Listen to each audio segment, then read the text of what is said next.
Uongozi wa klabu ya Yanga imeamua kufikisha malalamiko yake katika mahakama ya kimataifa ya usuluhishi wa mchezo CAS baada ya bodi ya ligi kuu soka Tanzania bara TPLB kuhairishwa mchezo wao dhidi ya Simba. Mchezo huo ulipangwa kuchezwa Machi 8 mwaka 2025 katika uwanja wa Benjamin Mkapa, lakini ulihairishwa kutokana na madai kwamba Simba haikuwa tayari kucheza baada ya kuzuiwa kufanya mazoezi ya mwisho kwenye uwanja huo wa Benjamin Mkapa ambapo Yanga alikuwa mwenyeji wa mchezo. Yanga inapinga uamuzi huo kwa hoja ya kwamba haukufuata kanuni za ligi kuu soka Tanzania bara na unalenga kuipendelea klabu ya Simba. Uongozi wa Yanga unadai kuwa kanuni ya ligi hairuhusu kuahirishwa kwa mechi kwa sababu moja ya timu haijapata fursa ya kufanya mazoezi ya mwisho katika uwanja husika. Kwa mujibu wa uongozi wa Yanga, mechi ilipaswa endelee kama kawaida kwa kuwa maandalizi ya msingi yalikuwa yameshakamilika. Klabu hiyo inasisitiza kwamba Simba Sports Club ilipaswa kujipanga kwa changamoto zozote ambazo zitatokea ikiwa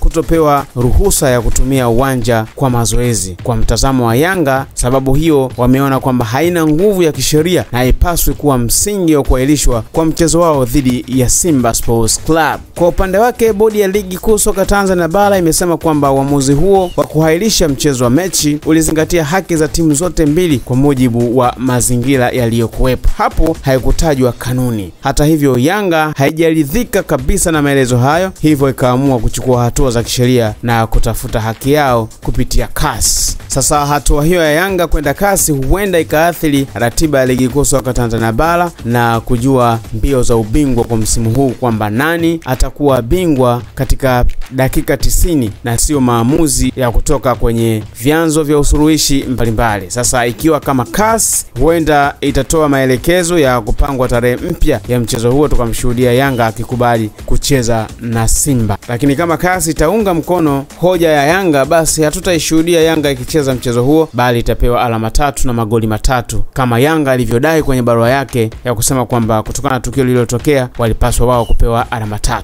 Wengi tunasubiri kuona nini kitaendelea kwenye sakata hili kwa sababu mpaka sasa maamuzi bado yamegawanyika. Bodi ya ligi ina maamuzi yake, klabu ya Simba ina maamuzi yake na klabu ya Yanga ina maamuzi yake. Sasa hatua iliyofika ni kwamba Yanga anaona kwa hapa ndani hawezi kupata haki yao ya msingi na wamekwenda kwenye mahakama ya usuluhishi wa mchezo CAS ili kutafuta haki zaidi. Je, anachokitafuta Yanga atakipata? Tukutane kwenye comment.